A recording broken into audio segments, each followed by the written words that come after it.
الو ديفيد، انت لسه في البيت؟ 10 دقايق يكون عندك. حنا. ايوه. طب من فضلك بسرعه شويه يا ديفيد، بسرعه.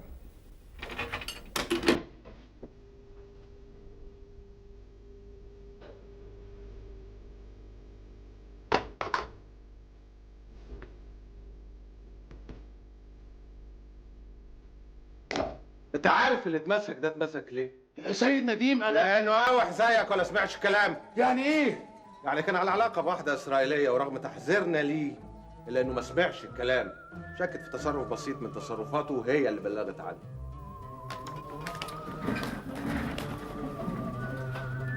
بس دي امريكانيه مش اسرائيليه يا نديم بيه. امريكانيه. برضه مصممه تقابليه؟ شاول انا مش صغير. وانا ما فكرتش اني بكلم طفله صغيره. انت عارفه اني اتكلمت مع ديفيد. ده مش من حقك. انت اختي. وانت اخويا، ومع ذلك عمري ما اديت لنفسي الحق اني اتدخل في شؤونك. ديفيد محتاج. المشكله مش في ديفيد، المشكله فيا انا. حنا، انت عارف كل حاجه. علشان كده عاوزك تفهم الموقف. ما اقدرش افهم الموقف، ما اقدرش افهم اني ارتبط بواحد يقدر يغير وطنه زي ما بيغير. لكن الغريب اني بحبه فعلا. ليه شاول؟ ليه وازاي؟ لانك عنيده. دي طريقتي ودي حياتي. حنا، مش احسن تيجي تعيشي معانا هنا؟ وليه انتوا ما تجوش امريكا؟ احنا اتكلمنا في الموضوع ده قبل كده. للدرجه دي خايف منهم؟ عاوز تعرف حاجه شاول؟ ديفيد مقتنع بكل اللي انا مش مؤمنه بيه. ديفيد شارل سامحون بالنسبه لكم بطل، ضحى بشبابه عشان يعمل حاجات كتير، ولغايه النهارده بيعمل حاجات اكتر واعظم، بس كل ده عشان يبني دوله عنصريه. حنا، ده كتير قوي. انتوا بتصرخوا ليل ونهار ضد العنصريه، وبتتهموا كل اللي بيخالفوك على انهم ضد الساميه، مع ان تاريخنا واجدادنا وسنين بعد سنين واحنا بنعاني من اللي انتوا بتعملوه مع العرب. انا مش فاهمه انتوا بتفكروا ازاي. تقدر تقولي انك بعد 10 سنين عايشهم هنا في اسرائيل انك مقتنع بحياتك هنا؟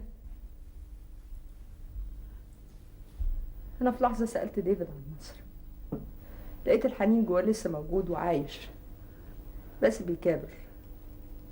وفي لحظه تانية لقيتني بساله لو قامت حرب بين مصر واسرائيل هيقدر يقتل جاره او صاحبه اللي اتولد واتربى وعاش معاه في ارضه ووطنه؟ لا يا شاول، متحاولش تغلط نفسك.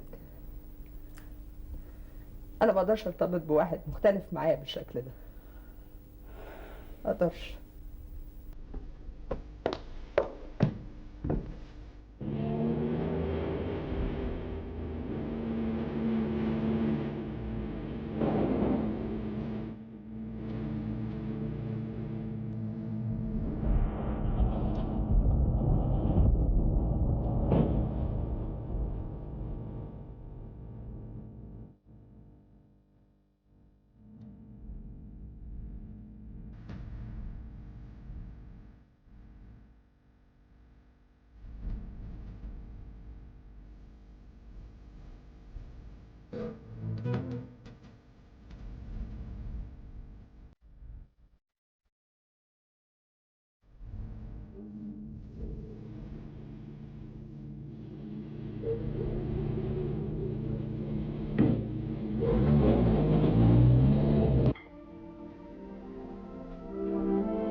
في حاجه حنا؟ مش عايزه ارقص، عايزه اقعد معاك.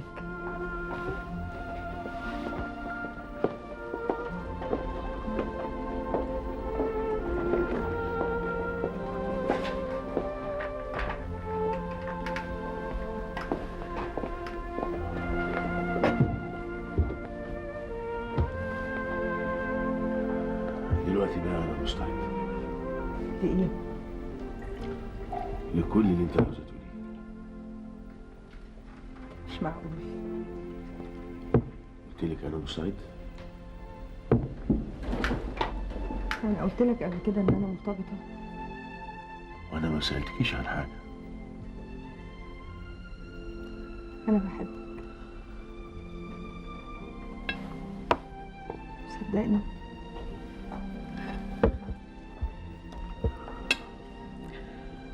انتي مقتنعة طبعا ان تجربتي في الحياة ما كانتش تجربة سهلة. أكيد. انا مقتنع وده مش مجرد احساس بس، لكن عن تجربة شخصية ان في قدر، وان القدر ده هتنفذ مشيئته اردنا او ما اردناش. ديفيد، أنا لازم أبعد عنك. تبعدي عني؟ فضلك سيبني أكمل. من ساعة ما اتقابلنا الليلة ومن ساعة ما دخلنا الأوتيل هنا وأنا محضرة كلام كتير قوي مناقشاه مع نفسي ومقتنعة بيه، بس دلوقتي أنا مش لاقياه. خلاص هجيليها بكرة. أنا راجعة بكرة أمريكا، مفيش قدامي غير حل واحد. احنا مختلفين في حاجات كتير قوي ولازم أفكر من غير أي مؤثرات. أنا ما صدقت لقيت. طيب أرجوك، أنت أصلك مقتنع بكل اللي أنا رافضاه، مؤمن بكل اللي أنا كافرة بيه، وأنا عارفة إن مش من حقي إن أنا أطلب منك إنك تسيب حلمك عشاني.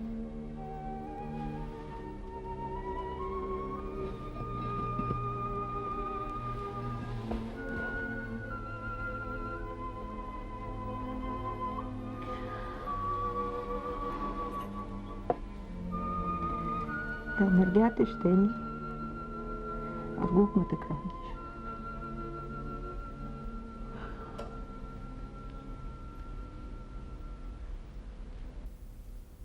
أنا طلبت الاجتماع معاكم انتوا الاتنين بالتحديد. وإيه المطلوب يا فندم؟ المطلوب توصيل مجموعة من الاحتياجات ل 313 في أسرع وقت ممكن. في الحالة دي مفيش غير طريقتين. الحبر السري دي واحدة. ايوه، بس ده فيه خطورة على ديفيد لو ان الجواب انكشف. والطريقة التانية يا عزيز إننا نوصل الاحتياجات ومن هناك نبعت بيها مندوب لديفيد في تل أبيب. قصدك فرانكا؟ أنا الحقيقة فكرت في الحل ده، لكن كان في قدامنا عقبتين. ايه هم؟ العقبة الأولى إن ده حل هياخد وقت ما يقلش عن 48 ساعة وربما أكتر. والعقبة التانية ودي الأهم، إن الاحتياجات دي على قدر كبير جدا من السرية، ومن المتعذر إن احنا نديها لأي مهما كانت ثقتنا فيه. احنا استخدمنا الحبر السري مع 313 كم مرة يا عزيز؟ في خلال 5 سنين 3 مرات يا فندم. يبدو إن مفيش قدامنا حل غير استخدام نفس الوسيلة للمرة الرابعة. ايه رأيك يا عزيز؟ الحقيقة دي مشكلة شغلتني في الفترة الأخرانية، خصوصا لو لاحظنا التقدم الواضح في أداء ديفيد ووفرة المعلومات اللي بيبعتها. ما هي وفرة المعلومات دي مشكلة هنتكلم فيها بعدين، إنما المهم دلوقتي توصيل المطلوب له بأسرع وقت ممكن. نحط في اعتبارنا إن الدقيقة لها تمن. خلاص يا فندم، يبقى مفيش غير الحبر السري. تفتكر الرسالة ممكن توصل له امتى؟ احنا هنكتبها النهارده ونطلع بيها مخصوص لروما او باريس ونبعتها من هناك. الجوابات بتاخد من باريس لتل أبيب 48 ساعة، بينما من روما بتاخد 24 ساعة. خلاص يا فندم، نبعت الجواب من روما. التذاكر جاهزة والطيارة ميعادها 3:03 والمخصوص كمان جاهز. يعني ما فاضلش غير اننا نكتب الجواب بالشفرة ونبعته. لو الجواب اتبعت من مطار روما النهارده بالليل في احتمال انه يلحق طيارة بكرة الصبح. هو كده بالظبط. ربنا يوفقك يا عزيز. جبت البريد جابرييل؟ في حاجة تانية؟ نيلي كانت بتسأل عليك من شوية.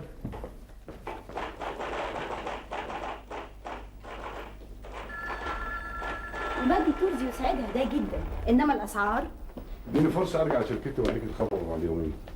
واحنا في انتظار انباء طيبه منك.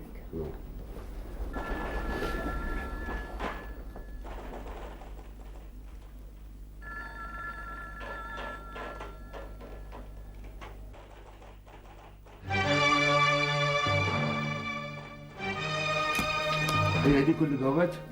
انت تعرف واحد اسمه كيوبيدو كالوتشي؟ هذا صديق قديم. اول مره اسمع عنه.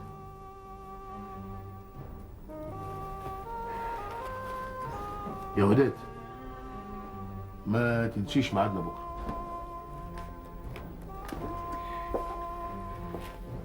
مالك يا وداد؟ ما تتصورش شلومه قد ايه سعيد بالدعوه دي. وانتي؟ انا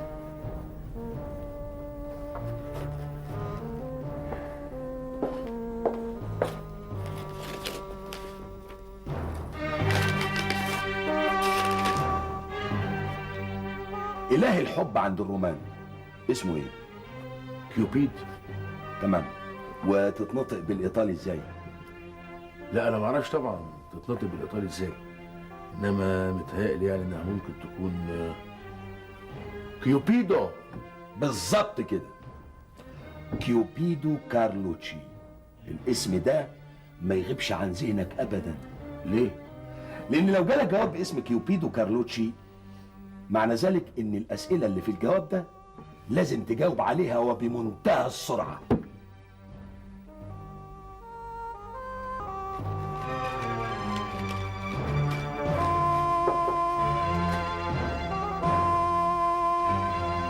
في حاجه نيلي؟ في واحد عاوز يشوفك. خليه يشوف يا وداد. رفض وقال انه صديق شخصي. اسمه ايه؟ اسمه دكتور يوسي. خليه يتفضل. اتفضل دكتور. اوه دكتور يوسي، لازم حد قال لك بقى ان ضرسي بيوجعني. بوكرتوا في أدن سامحوني. اكيد الموضوع على جانب كبير من الاهميه. ليه قلت كده؟ يعني الدعوه كانت مفاجاه. اعتقد ان الوقت بقى مناسب علشان نفتح سامحون. في ايه بالظبط؟ في الموضوعين.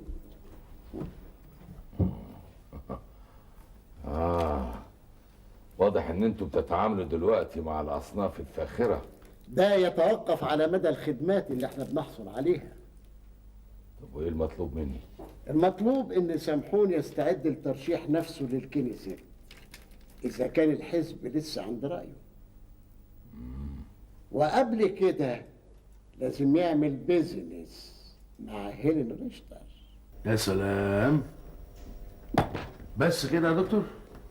أنا كنت ناوي أفتحك في الموضوع لما شفتك آخر مرة عند حصرون، إنما فضلت إن الأمر يكون بيننا إحنا الاتنين. وانت عاوز تاخد الاجازه فين بقى؟ يا ترى رحلات قبرص عليها تخفيض؟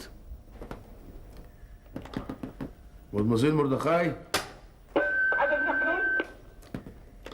هيجي لك دلوقتي صديقي الدكتور يوسي، ارجو انك تسلميه دعوه شخصيه لرحله على قبرص. سيبيه هو يحدد الميعاد مع اي فوج يلاقيه مناسب لظروفه. ديفيد، أنا طلبت التخفيض مش دعوة. انا عملتها دعوه بس بشرط طبعا، لكن ان الامر يفضل سر بيني وبينك. شور. امال ايه؟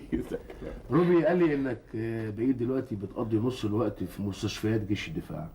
3 أيام في الأسبوع. يا ترى جنودنا اسنانهم كويسه؟ أحيانا كويسة لكن دايما متعبة. انا كان نفسي اقعد معاك اكتر من كده، لكن في الحقيقه انا عندي ميعاد عاجل، واعتقد ان الانسه مردخاي هتقوم بالمهمه تمام. أنا مش عارف أشكرك إزاي ديفيد. اعتبر ان الدعوه للمدام. هنشوفك الليلة عند روبير؟ يعني هو مش وعد، بس انا هبذل كل جهدي ان امر عليكم.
هناك صفقة خاصة بشراء أسلحة أمريكية من ألمانيا الغربية.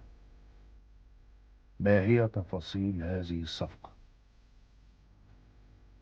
ما هو السبب في انكماش الصادرات الإسرائيلية من البرتقال في الموسم الماضي؟ ايه رايك بقى اعزمك على ريك معايا وسيجار هافانا؟ بكل سرور، ده شرف كبير قوي ليا يا ابن سمحون.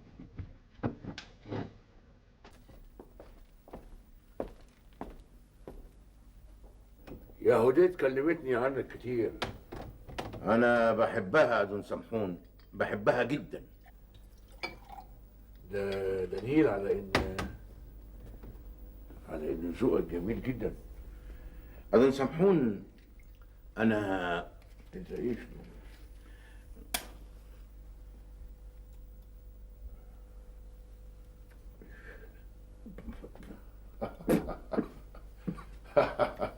عارف انا اول مره ادخل فيها سيجار كنت مرتبك جدا. زي كده. وانت مرتبك شنو؟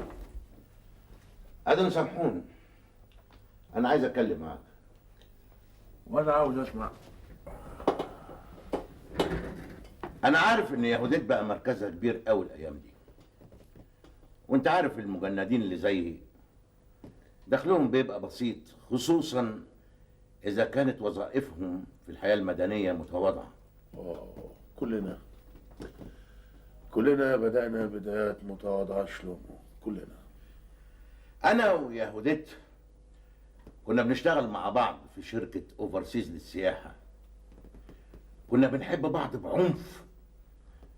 كانت حياتنا ماشيه طبيعيه لحد ما اشتغلت في ماكي تورز. انت اصلك مختلف ابن سمحون، انا لازم اعترف بكده، انت فعلا مختلف. لكن انت ما قلتليش شلومو، انت بتخدم في اي واحده في الجيش؟ لازم تحترم ذكائي يا عمو. انا بحترم ذكائك سيرينا، مش بس بحترمه، انا بحبه. مش بس بحب ذكائك، لا، ده انا بحب كلك. ادخل في الموضوع من غير مقدمات عاطفية. صعب سيرينا، صعب. يعني ايه صعب؟ يعني صعب ان انا اقدر افصل بين مشاعري وبين التعاملات اللي بينا. تعرفي سيرينا، انا حاسس كده ان احنا منتمين لبعض، وان انت بتكمليني، وان احنا الاتنين واحد. عارفه ليه؟ يمكن لاننا احنا الاتنين من اصل شرقي. عمو، خلينا في الشغل دلوقتي. اوكي، بس هيجي يوم مش هتقدري فيه انك تتنكري العواطف. انت بتضحكي ليه؟ اصلك بتعاملني عمون زي ما اكون مشروع مصر عليه. فعلا انت مشروع جميل وحلم اجمل. المهم، انت فتحتي ديفيد. انت شايف انه اعتذر الليله لانه مرتبط بموعد اخر. سيرينا، ديفيد لازم يدي الحزب الرد نهائي. وايه كمان؟ وهيلين هتوصل في خلال 2 أو 3 بالكتير. وعرفت منين يا عمون؟ هي مش قالت لك انها هتتصل بيكي في خلال 2 أسبوع؟ تقول لك هي جايه امتى؟ ما كنتش اعرف انك داهيه للدرجه دي. في صحتك سيرينا. في صحتك يا عمو. وكتير من زملائي عندهم حاله تذمر.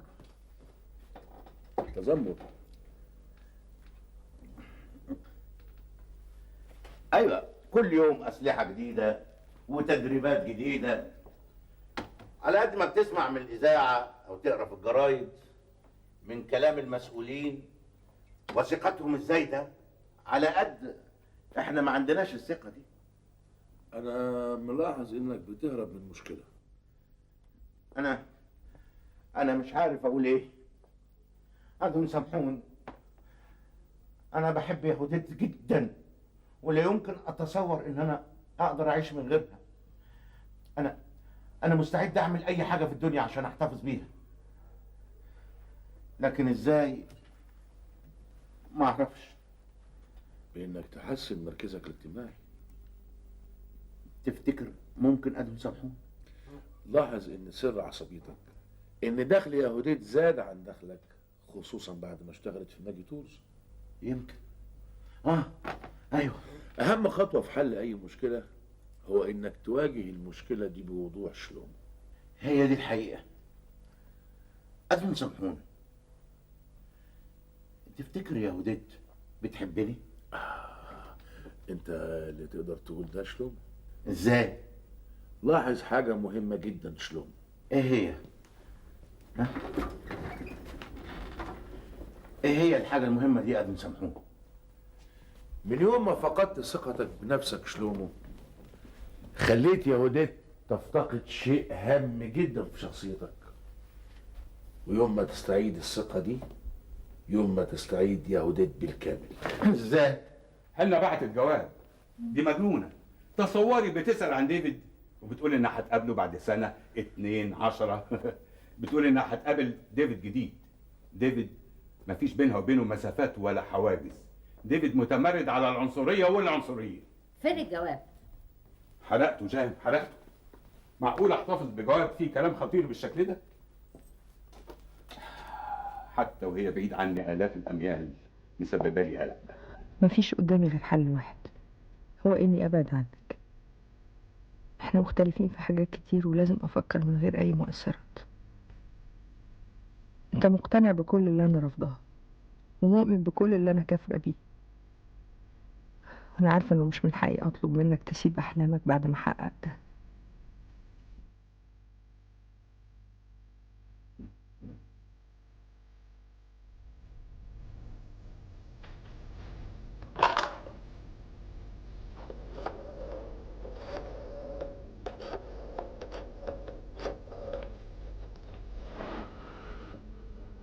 ازيك شؤون؟ اخبارك ايه؟ مفيش اخبار جديدة؟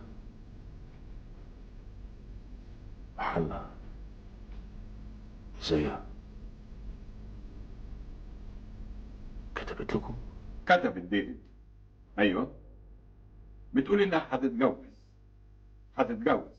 هنتظر ردكم في خلال يوم او 2. تحب التقرير يكون جاهز امتى؟ في اسرع وقت ممكن هرماير. وارجو استكمال المعلومات المطلوبة النهاردة وتجهيز المشروعات بصورتها النهائية وتتحط على مكتب ليندا بكرة الصبح. شكرا. اتفضلوا.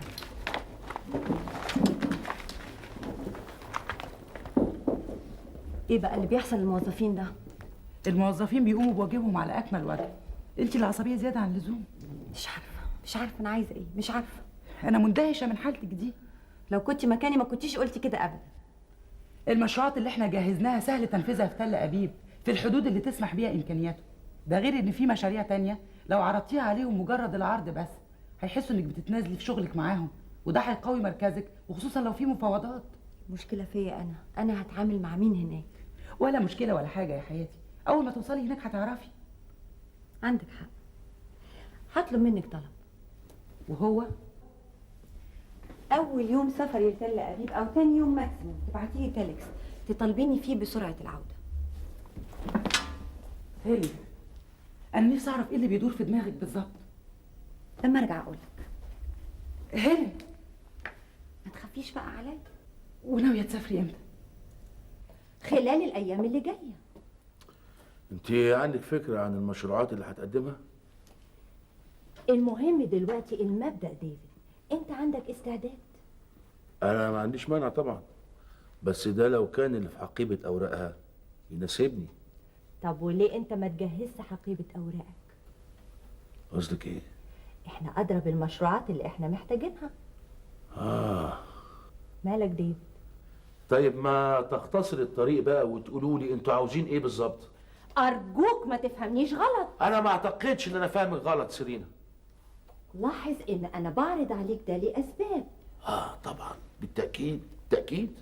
انت اديت رغبتك قدامي اكتر من مرة انك عاوز توسع نشاطك وتدخل في مجالات تانية غير السياحة.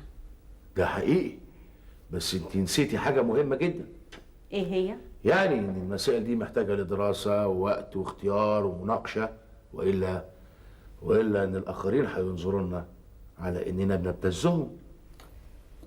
ديفيد، البيزنس ده هيساعدك كتير في الانتخابات. ده بقى الموضوع التاني، تمام. برغم اني حسمت الموضوع ده قبل كده. انا تعبت معاك ديفيد، خلاص الموضوع ده في لجنه الحزب مع امون وخرجوني انا منه. امتى تحبي اني اقعد مع امون؟ انا كنت عارفه انك هترفض الاسلوب ده، وانا قلت لهم ان ده مش اسلوبك ولا اخلاقياتك في التعامل، لكنه الحزب مصمم. عموما لما يفضى امون يبقى خليه يديني خبر. شالوم. ديفيد، انت عاوز ايه من الدنيا؟ ازاي ما تعرفيش هو عاوز ايه سيرينا؟ انت تعرف هو عاوز ايه. بالتأكيد. أولا هو عايز يتأكد ويعرف طبيعة المشروعات اللي هتجيبها هيلين. ثانيا عايز يعرف نوع المشروعات اللي احنا هنقدمها، وده من حقه. تفتكر عمو؟ غريب سيرينا، انت أقرب الناس إليه ولسه مش عارفة طبيعته كرجل أعمال. يمكن. شوفي سيرينا، الوطن زي ما هو محتاج رجال أعمال انت مش بترتاحي ليهم أو تشمئزي منهم، لكن الوطن في نفس الوقت محتاج ناس عندهم رومانسية زي ديفيد.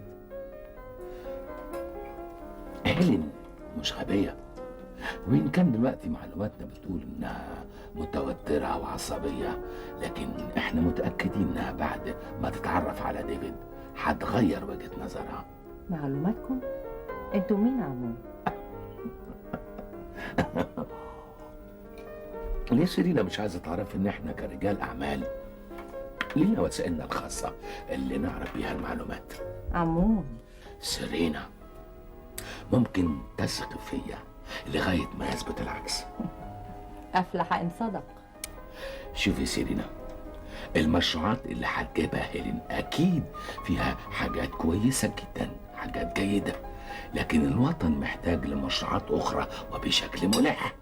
وده إيه علاقته بديفيد سامحون؟ أوه سيرينا، ديفيد دبلوماتيك، دبلوماسي، بيعرف يتكلم، في جاذبية، وأكيد لو هو اتفاهم مع هيلين هيبقى التفاهم أسهل. طب افرض إن المشروعات دي ما كانتش مناسبة لديفيد؟ لو عارف هيكسب منها قد إيه هتبقى مناسبة سيرينا. تعرف إنك تعلم؟ وتعرفي إن أنت هتبقي تجنني لو قمتي راسي معايا. أخيرا افتكرت.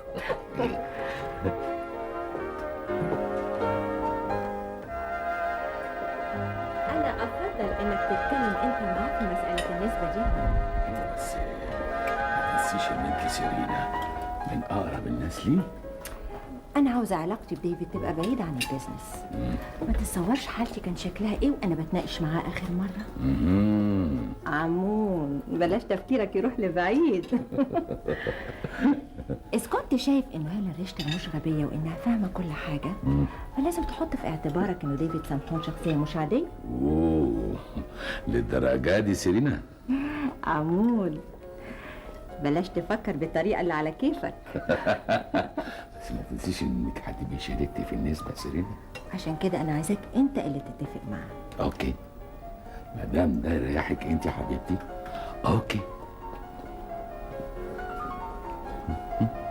انتوا اجازتكم السبت وانا اجازتي الحد. اوكي هيلين، هتلاقيني في انتظارك في المطار. الى اللقاء سيرينا. تحبي احجز لك في انهي اوتيل؟ لا انا حجزت فعلا. اوكي باي.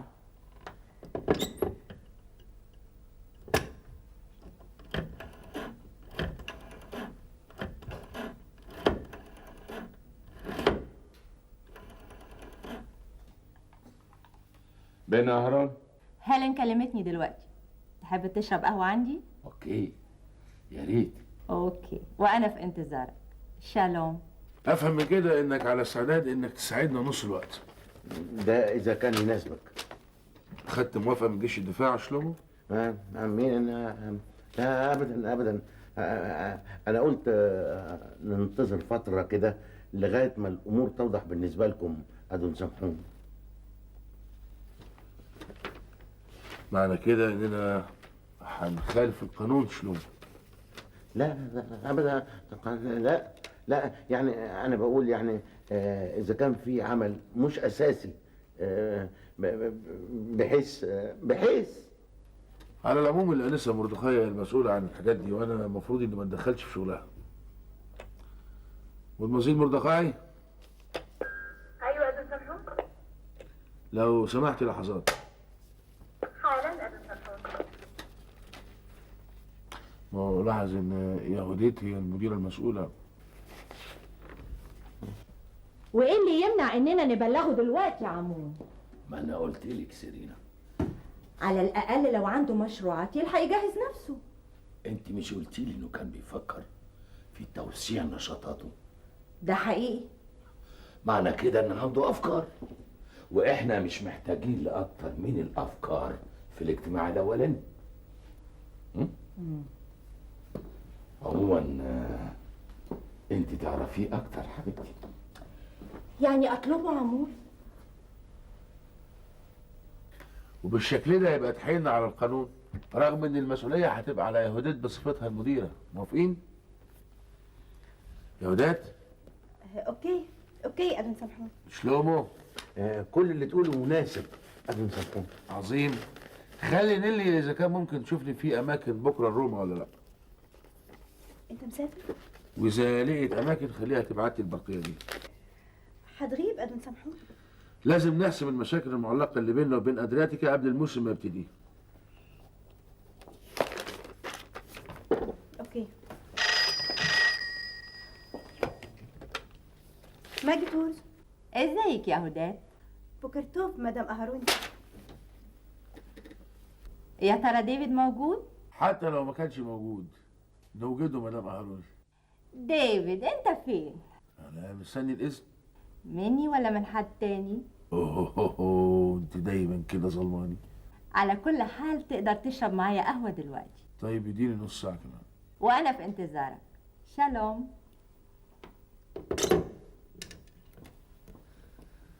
تعرف انك بتبقي جميلة قوي لما بتبتسمي. المصيبة انك مغازل كويس يا عمون. مصيبة يا عمون اني احافظ على كلمتي؟ افرض انك مريض ديفيد. افرض ازاي حاجة زي دي وانا بعد برقية من اقل من ساعة؟ لاحظ ان هيلين مفيش عندها غير 3 ايام لانها مرتبطة بمواعيد كتيرة في هامبورغ. دي مشكلتها مش مشكلتي. لا بقى، في الواقع دي مشكلتنا احنا مش مشكلتها هي. كان لازم تدوني خبر عشان اجهز نفسي للقاء مهم زي ده. بس انا كلمتك قبل كده في الموضوع. اوكي سيرينا، انا كمان ما رفضتش. انت عارف طبيعة المشاريع اللي عندنا. عمون بن اهارون، اي حتة عظمة المهالي مش هتخليني اغير من جلدي. ديفيد واكد لك ان المشاريع اللي انت بتكلمني عنها دي ما تحققليش جزء واحد من طموحاتي بالنسبة للوطن. بعدين التعامل مع مؤسسة كبيرة زي مؤسسة ريشتر لازم الواحد يكون جاهز كويس قوي قبل ما يقعد معاه على ترابيزة واحدة. التعامل مع هيلين ريشتر لازم يكون تعامل الند للند، وإلا هيقولوا علينا بنبتزهم. طب ممكن اعرف ايه طموحاتك دي؟ يعني مش قبل ما اعرف حدود رغبتها في التعاون معانا. ديفيد انت هتغيب في روما قد ايه؟ في الحقيقة سيرينا يعني يوم 2 3 بالكتير. ده معناه انه في فرصة انك تقابل هيلين وهي لسه في تل ابيب. ده يبقى من حسن حظي. انا ارجو يكون عندك وقت تفكر في مسألة تانية ما تقلش اهمية عن البيزنس. عمون بن هارون، رغم اني مش ميال للسياسة ومش شايف اني اصلح لتمثيل الشعب في الكنيست، الا اني اوعدك اني هفكر، وانا لما بوعد بوفي. ديفيد انا احب انبهك لحاجة. انت عضو في حزب، الحزب ليه التزامات واجب على الاعضاء انهم يلتزموا بيها.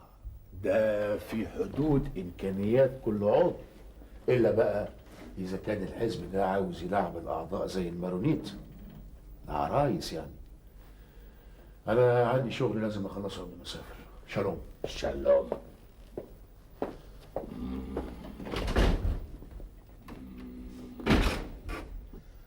مالك عم؟ سيرينا، الشاب ده عاوز ايه بالظبط سيرينا؟ انا حاولت انبهك لطبيعه ديفيد، انت ما رضيتش تسمع. لا سيرينا، دي مش طبيعه. الشاب ده عمون بصراحه تصرفاته واسلوبه ما يطمنوش. عاوز تقول ايه عمون؟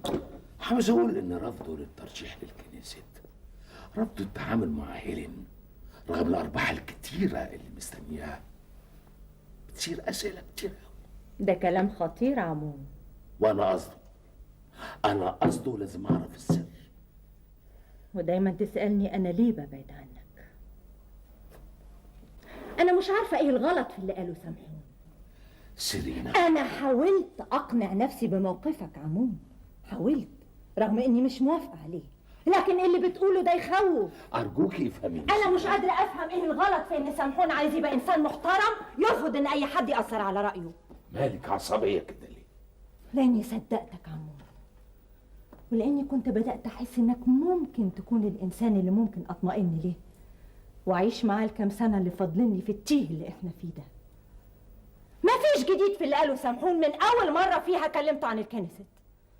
ثم هو ما رفضش التعامل مع هيلين، كل اللي طلبه مهله للدراسه وده حقه، لكن لانه انسان محترم رحت حاطط حواليه حزام من الشكوك ممكن توديه في داهيه. للدرجه دي انت بتحبيه؟ لولا انك في مكتبي كان بقالي معاك تصرف تاني عمون. طب انا هسيبك لغايه اعصابك ما تهدى. ارجوك. اوكي.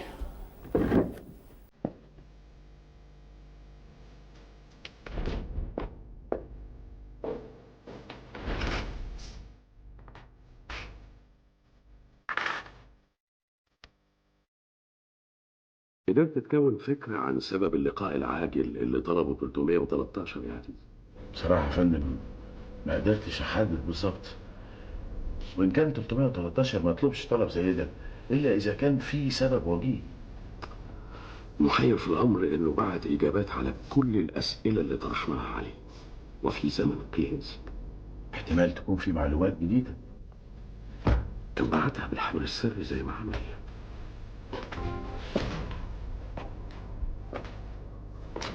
في حاجه يا فندم. هتعمل ايه مع مصطفى؟ هي فعلا مشكله، وانا فكرت مفيش حل غير ان السيد مصطفى يسافر روما وياخد معاه السيد حسن القطان ويقوم بالتعارف بينهم. مصطفى مشغول جدا، ثم هل حسن مستعد للقاء زي ده؟ فندم مفيش سكه تانيه. يبقى مفيش غير انك انت تسافر على روما وتقابل حسن لغايه ما يجي ميعاد مصطفى، لان مصطفى مش هيقدر يغيب عن موقعه اكتر من 24 ساعه. حاضر يا فندم. اسافر. اهلا. ازيك يا دب؟ الحمد لله على السلامه. الله يسلمك. اتفضل. تعال اعرفك بالاخ حسن القطان. اهلا. اهلا يا سيد حسن. اهلا بيك يا اخ رأفت. رأفت مش ده اسمك؟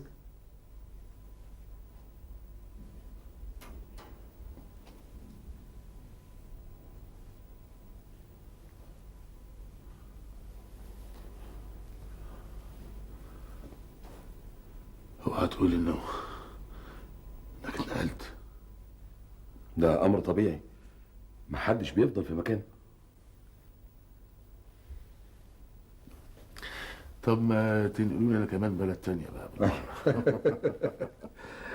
لا انا عايز اعرف ايه سر طلب اللقاء العاجل ده. هما 3 حاجات.